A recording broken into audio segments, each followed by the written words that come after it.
चाहत, मेरी आवाज क्यों नहीं सुन रही हो तुम? मैं तुम्हें बुला रही हूं ना। चाहत, चाहत। ये कैसी आवाज है? रूम में तो मेरे अलावा कोई और है भी नहीं। तो मेरा नाम कौन पुकार रहा है? चाहत हिम्मत करते हुए उठी और कबर्ड के पास गई। उसके ठीक सामने एक काली परछाई खड़ी थी जिसकी आंखें बिल्कुल सफेद थी। उसे देखकर चाहत के पैर वहीं जम गए और वो परछाई भयानक तरीके से मुस्कुराते हुए उसके शरीर के आर पार होकर खिड़की की तरफ भागी और वहां से नीचे कूद गई। ये देखकर चाहत डर के मारे पसीने से भीग गई और वहीं पर बेहोश होकर गिर पड़ी। चाहत, चाहत उठो ना। क्या हो गया तुम्हें? तुम इस तरह जमीन पर क्यों सो रही हो? लावण्या की आवाज से चाहत की आंखें खुली। उसने जब लावण्या को अपने सामने देखा तो एकदम से हड़बड़ाकर उठी और तुरंत उसने अपना सर पकड़ लिया। चाहत, क्या हो गया तुम्हें? तुम बेहोश हो गई थी क्या? देखो, मुझे तुम्हारी हालत बिल्कुल भी ठीक नहीं लग रही। मेरी मानो तो तुम कुछ टाइम के लिए अपने घर चली जाओ। घर पर तुम्हारी ठीक से देखभाल होगी तो तुम जल्दी ठीक हो जाओगी। नहीं लावण्या, हम अभी चाहत को यहाँ से नहीं भेज सकते। 3 महीने बाद एग्जाम्स हैं और कुछ दिन बाद तुम लोगों के प्रैक्टिकल्स शुरू हो जाएंगे। तुम एक काम करो लावण्या, तुम चाहत के साथ उसके कमरे में ही रह लो। हम तुम्हारा रूम चेंज कर देते हैं। ठीक है मिस। लावण्या को चाहत के साथ उसके रूम में शिफ्ट कर दिया गया। 2-3 दिन तो सब कुछ नॉर्मल रहा, मगर 2-3 दिन के बाद जब लेक्चर के बाद वो दोनों हॉस्टल आई तो चाहत कपड़े चेंज किए बिना ही बिस्तर पर जाकर चादर ओढ़कर लेट गई। अरे चाहत, अपने कपड़े तो चेंज कर लेती तुम। आते ही बिस्तर में लेट गई। मुझे बहुत ज्यादा ठंड लग रही है लावण्या।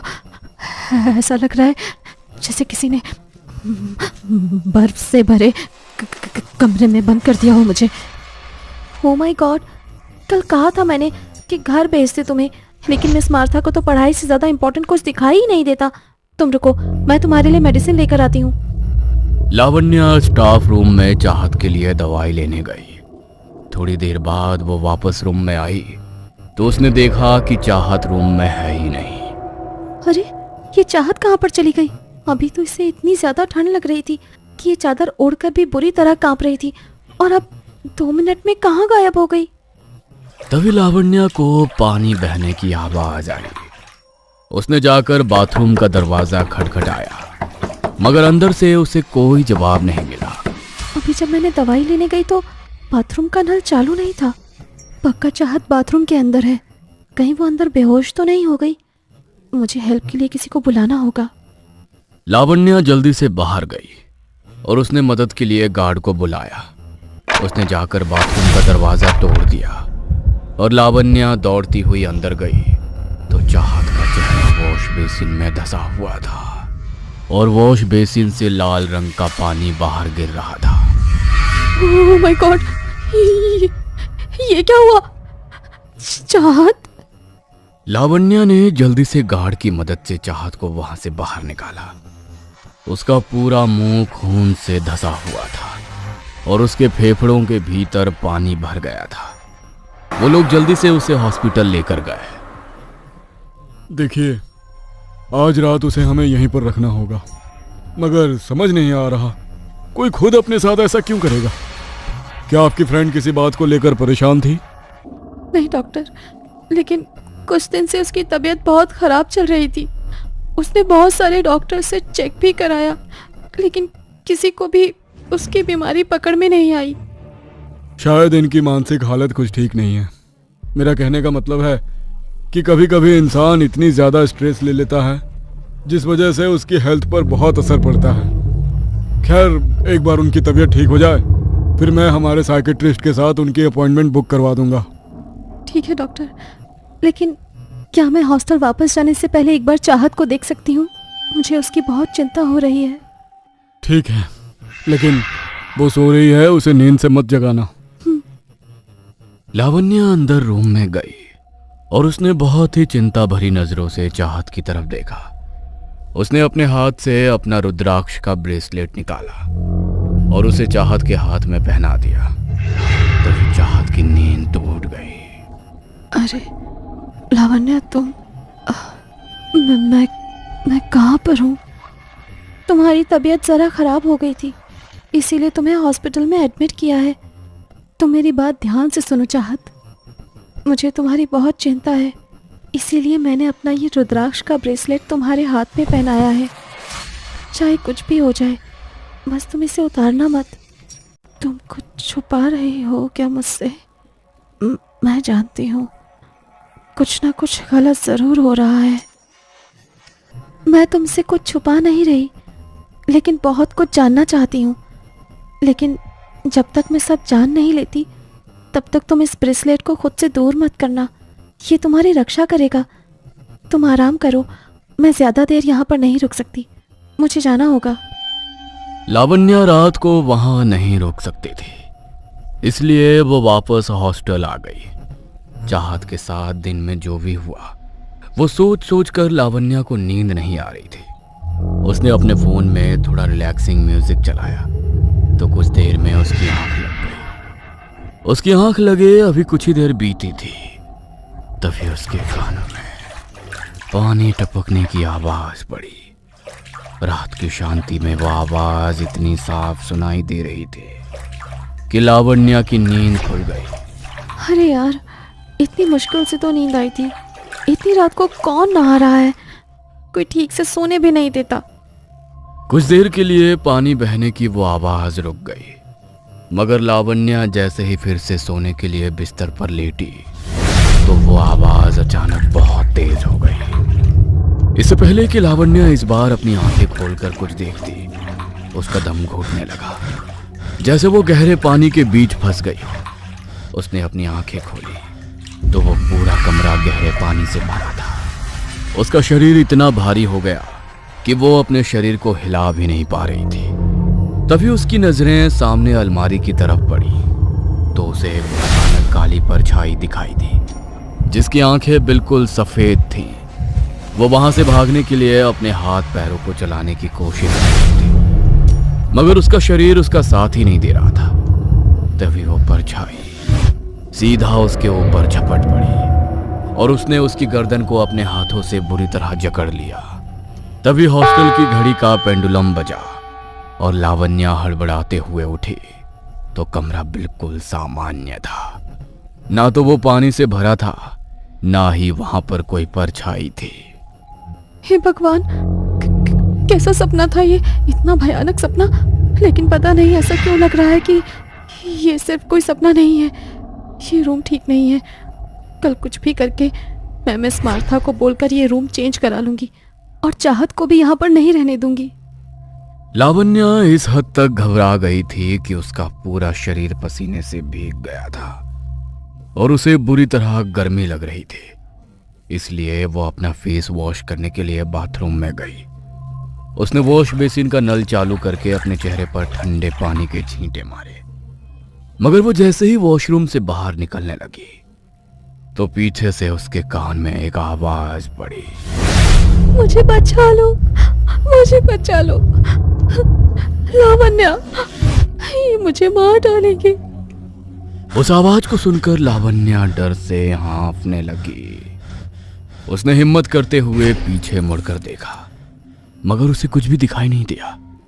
लेकिन जैसे ही उसने अपनी पलकें झपकाई तो सामने शीशे में उसे वही परछाई दिखाई दी, मगर धीरे धीरे वो एक लड़की का रूप लेने लगी, जिसका चेहरा जगह जगह से कटा हुआ था, कपड़े पूरी तरह खून से सने हुए थे और शरीर पर जिंदा कीड़े रेंग रहे थे। उसने अपने नाखूनों से अपने सर के मांस को फाड़ डाला और भयानक तरह से मुस्कुराते हुए उसे चबा चबा कर खाने लगी।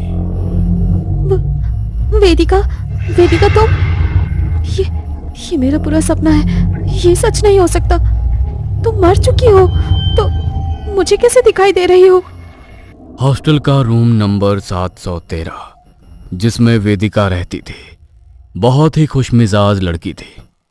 लेकिन एक दिन उसने अपने रूम में अपनी जान दे दी। किसी को कभी उसके मरने का कारण समझ नहीं आया और ना ही वो किसी के लिए कोई नोट छोड़कर गई। पुलिस ने भी इन्वेस्टिगेट किया, लेकिन उन्हें भी उसके मरने का कोई कारण नहीं मिला। कुछ महीने के लिए तो उस रूम को लॉक कर दिया गया, लेकिन जब रूम्स की शॉर्टेज हुई तो मिस मार्था ने वो रूम खोल दिया। वेदिका की भयानक आत्मा को लावण्या शीशे में देख रही थी। तभी वेदिका की आत्मा उसके ऊपर झपटी। लावण्या को एक जोरदार झटका लगा। उसकी आंखें सुर्ख लाल हो गईं और वो रूम से निकलकर कॉरिडोर के रास्ते नीचे की तरफ जाने लगी। उसने नीचे पहुंचकर एक कमरे का दरवाजा खटखटाया। कुछ देर तक तो किसी ने दरवाजा नहीं खोला, मगर बार बार दरवाजा खटखटाने पर दरवाजा खुल गया। सामने मिस मार्था खड़ी थी। इतनी रात गए लावण्या को अपने सामने देखकर वो घबरा गई। लावण्या, तुम इतनी रात को मेरे कमरे में क्या कर रही हो? कुछ चाहिए क्या तुम्हें? लावण्या बिना कुछ बोले मिस मार्था के रूम के अंदर चली गई और उनके बिस्तर पर जाकर बैठ गई। ये क्या कर रही हो तुम? और कुछ बोल क्यों नहीं रही हो? लावण्या ने अपने होठों पर उंगली रखी और भयानक तरह से मुस्कुराते हुए मिस मार्था को चुप रहने का इशारा करने लगी। तुझे क्या लगा मुझे मारकर तू बच जाएगी? अपना बदला नहीं लूंगी क्या मैं? क्या? मैंने क्या किया तुम्हारे साथ? तुम तो जिंदा मेरे सामने बैठी हो। क्या बोल रही हो तुम? कैसा बदला? मिस मार्था के सामने बैठी लावण्या का चेहरा अचानक से बदल गया। शीशे में जो चेहरा लावण्या को दिखाई दे रहा था, अब वही चेहरा मिस मार्था के सामने बैठा था। वेदिका, वेदिका तुम तो मर चुकी हो। तुम मेरे सामने कैसे आ सकती हो? उसे वहां देखकर मिस मार्था बुरी तरह घबरा गई और रूम से बाहर भागने के लिए दरवाजे की तरफ दौड़ने लगी। तभी पीछे से उसने उनकी गर्दन को जकड़ लिया और अपने लंबे पैने नाखून उनकी गर्दन में दे मारे। मिस मार्था जोर से दर्द से चीखी। आज तक किसी को पता नहीं चला कि मैंने अपनी जान नहीं ली थी। मुझे तो तूने मारा था, मेरी बलि देकर, और दुनिया को ऐसा दिखा दिया कि मैंने खुद अपनी जान ली है। यह शब्द सुनकर मिस मार्था के पैरों तले से जमीन खिसक गई। वेदिका ने उसकी गर्दन को मरोड़ दिया और उसके शरीर की हर एक हड्डी को तोड़ डाला। मिस मार्था इतनी बुरी तरह दर्द से छटपटाकर दर्द से चीखी कि हॉस्टल के स्टूडेंट्स की भी आंख खुल गई। और जब तक वो लोग वहां पहुंचे तो मिस मार्था बुरी तरह दर्द से तड़प रही थी। उनके शरीर की हड्डियां टूट चुकी थी। उन्होंने एम्बुलेंस को कॉल किया और उन्हें अस्पताल लेकर गए। डॉक्टर, क्या हुआ है इनको? इनकी ऐसी हालत कैसे हो गई? इनके शरीर की हड्डियों को किसी ने बुरी तरह तोड़ दिया है, लेकिन ऐसा कौन कर सकता है? पुलिस को भी ना तो इनकी बॉडी और ना ही इनके कपड़ों पर किसी के फिंगरप्रिंट मिले हैं। ऐसा लग रहा है जैसे इनका शरीर खुद ब खुद मुड़ता गया, मगर ये कैसे पॉसिबल है? ऐसा केस तो मैंने अपनी पूरी जिंदगी में कभी नहीं देखा। किसी को कुछ भी समझ में नहीं आ रहा था। अगले दिन जब लावण्या क्लास के लिए नहीं आई तो मिस अनीता उसके रूम में गई। उन्होंने देखा लावण्या वॉशरूम के अंदर बेहोश पड़ी है। लावण्या को चाहत के साथ ही अस्पताल में एडमिट कराया गया। लावण्या चाहत की तरफ देखकर मुस्कुराई। मैं तुमसे कुछ छुपा नहीं रही, लेकिन बहुत कुछ जानना चाहती हूँ। लेकिन जब तक मैं सब जान नहीं लेती तब तक तुम इस ब्रेसलेट को खुद से दूर मत करना। ये तुम्हारी रक्षा करेगा। तुम आराम करो, मैं ज़्यादा देर यहाँ पर नहीं रुक सकती, मुझे जाना होगा। लावण्या वहां से हॉस्टल नहीं गई। जब बार बार डॉक्टर चेंज करने के बाद भी किसी डॉक्टर को चाहत की बीमारी पकड़ में नहीं आ रही थी, तभी लावण्या को शक होना शुरू हो गया था कि जरूर चाहत के साथ कुछ और ही दिक्कत है। और जब वो रूम में उसके साथ शिफ्ट हुई तो उसे रात को कबर्ड के पीछे एक काली परछाई दिखी थी जो चाहत के पास जाकर बैठ गई। लावण्या ने अपने हाथ में रुद्राक्ष का ब्रेसलेट पहना था, इसलिए वो आत्मा उसके पास नहीं भटक रही थी। लेकिन लावण्या इतना जान गई थी कि चाहत के साथ जो कुछ भी हो रहा है उस आत्मा की वजह से ही हो रहा है, और वो आत्मा वेदिका की ही आत्मा है। इस बात का भी लावण्या को पूरा शक था। इसलिए वो अस्पताल से सीधी हनुमान जी के मंदिर पहुंची और पंडित जी को उसने सारी बातें कह सुनाई। तेरा अंदाजा बिल्कुल ठीक है बेटी, ये उसी लड़की की आत्मा है, लेकिन इसके पीछे का खेल कुछ और ही नजर आता है। वो खुद तेरी दोस्त के पीछे नहीं पड़ी है, बल्कि उसे उसके पीछे लगाया गया है ताकि खुद से उसका ध्यान हटा सके और अपने स्थान पर उसकी बलि दी जा सके। क्या? मुझे कुछ भी समझ नहीं आ रहा पंडित जी। कैसी बलि और किसने किया है ये सब? ये तो मैं भी नहीं बता सकता कि ये सब किसने किया है, लेकिन अपनी काली विद्याओं की पूर्ति के लिए पहले किसी ने तुम्हारी सहेली वेदिका को अपने वश में किया ताकि वो अपने मन से अपनी जान दे दे और उसकी बलि स्वीकार हो जाए।